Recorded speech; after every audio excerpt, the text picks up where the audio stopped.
Hello student, welcome to your Bandhan study class official ইউটিউবে তোমাদের সবাইকে শুভেচ্ছা জানাই।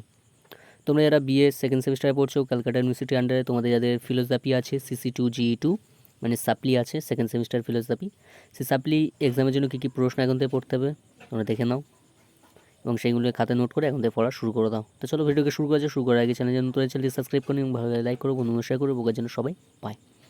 তো দেখো, BA second semester philosophy CC2 GE2 supply exam 2024 তোমরা দেবে, সাজেশন 2024 লাস্ট মিনিটের জন্য। ফার্স্ট আমি 50 মার্কসের প্রশ্নগুলি নিয়ে আলোচনা করবো, তারপর নেক্সট তোমাদের 5 মার্কসের প্রশ্ন। ঠিক আছে, দেখো 50 মার্কসের প্রশ্ন। এক নম্বর প্রশ্ন কী বলছে দেখো, জ্ঞানের উৎপত্তি বিষয়ে কান্টের বিচারবাদ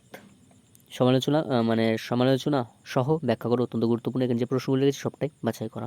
ঠিক আছে, 2 নম্বর প্রশ্ন, লকের প্রতিরূপী বস্তুবাদ ব্যাখ্যা ও বিচার করি। প্রতিরূপী বস্তুবাদ কীভাবে কি ভাববাদের পথ প্রশস্ত করেছে লেখো। অত্যন্ত গুরুত্বপূর্ণ 2 নম্বর প্রশ্ন। 3 নম্বর প্রশ্ন কী বলছে দেখো, দেহ মনের সম্পর্ক বিষয়ে সমান্তরালবাদ ব্যাখ্যা ও বিচার করো। 4 নম্বর প্রশ্ন, কারণ হলো কার্যের নিয়ত অব্যাহত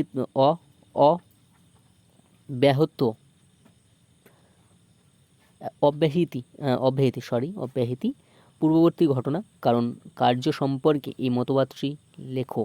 মতবাদটি কি সন্তোষজনক তোমার উত্তর সাপেক্ষে যুক্তি দাও। দেখো, এখানে যে প্রশ্নগুলি রেখেছি অত্যন্ত গুরুত্বপূর্ণ, তোমরা একটু খুঁটিয়ে খুঁটিয়ে সেগুলিকে যদি একটু পড়ো খুবই ভালো হবে। ঠিক আছে, নেক্সট তোমাদের 5 নম্বর প্রশ্ন কী বলছে, জ্ঞানের উৎপত্তি সংক্রান্ত অভিজ্ঞতাবাদী মতবাদ ব্যাখ্যা ও বিচার করো। 6 নম্বর প্রশ্ন,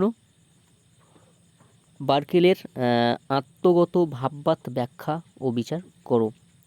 7 নম্বর প্রশ্ন, দেহ মনের সম্বন্ধে বিষয়ে ক্রিয়া প্রতিক্রিয়াবাদ ব্যাখ্যা ও বিচার করো। 8 নম্বর প্রশ্ন, কার্যকারণ সংক্রান্ত প্রশস্তি তত্ত্বের যে কোনো দুজন সমর্থকের নাম বলো। এই তত্ত্বের মূল ব্যাখ্যাটি সমালোচনা সহ আলোচনা করো। এই ছিল তোমাদের 15 মার্কসের 8টি প্রশ্ন। 2টি 15 মার্কসের করতে হয়, তোমরা এখান থেকে 2টি 15 মার্কসের জন্য কমন পেয়ে যাবে। ঠিক আছে, এবার চলো 5 মার্কসের 5টি করতে হয়। কী কী প্রশ্ন তোমরা করবে 5 মার্কসের? দেখো, 5 মার্কসের 1 নম্বর প্রশ্ন, উদাহরণসহ বিভিন্ন প্রকার জানা শব্দের অর্থ ব্যাখ্যা করো। 2 নম্বর প্রশ্ন, হিউম কীভাবে মুদ্রণ ও ধারণার মধ্যে পার্থক্য করেছেন। 3 নম্বর প্রশ্ন, সরল বস্তুবাদ ও প্রতিরূপী বস্তুবাদের মধ্যে পার্থক্য করো। 4 নম্বর প্রশ্ন, বিশ্লেষক ও সংশ্লেষ বচনের মধ্যে পার্থক্য দেখাও। সংশ্লেষক কি বললাম এখানে? 4 নম্বর প্রশ্ন, তোমার 4 নম্বর প্রশ্ন তো বলে দিয়েছি, অত্যন্ত গুরুত্বপূর্ণ, মানে এই পার্থক্যগুলো অত্যন্ত গুরুত্বপূর্ণ। ঠিক আছে, 5 নম্বর প্রশ্ন কী বলছে, কারণ কার্য সম্বন্ধে তোমার সম্পর্কে প্রশস্তি তত্ত্ব সংক্ষেপে ব্যাখ্যা করো। 6 নম্বর প্রশ্ন, অস্তিত্ব প্রত্যক্ষ নির্ভর এই উক্তিটি কার, কত তাৎপর্য কী। 7 নম্বর প্রশ্ন, ইন্দ্রিয়ানুভবই জ্ঞানের একমাত্র উৎস মতটি সংক্ষেপে ব্যাখ্যা করো। 8 নম্বর প্রশ্ন, সবল ও দুর্বল অর্থের জানার জন্য জানা বলতে কী বোঝো। তাহলে সবল ও দুর্বল অর্থের জানা বলতে কী বোঝো। 9 নম্বর প্রশ্ন, চরমপন্থী ও নরমপন্থীর বুদ্ধিবাদের পার্থক্য কী। 10 নম্বর প্রশ্ন, বস্তুবাদ কাকে বলে, সরল বস্তুবাদের মূল বক্তব্য কী। নেক্সট তোমাদের 11 নম্বর প্রশ্ন, দেহ মনের সম্বন্ধের বিষয়ে অভিন্নবাদের মূল বক্তব্যগুলি কী কী। 12 নম্বর প্রশ্ন, কার্যকারণ সংক্রান্ত সতত সংযোগ তত্ত্বের সপক্ষে 2টি যুক্তি দাও।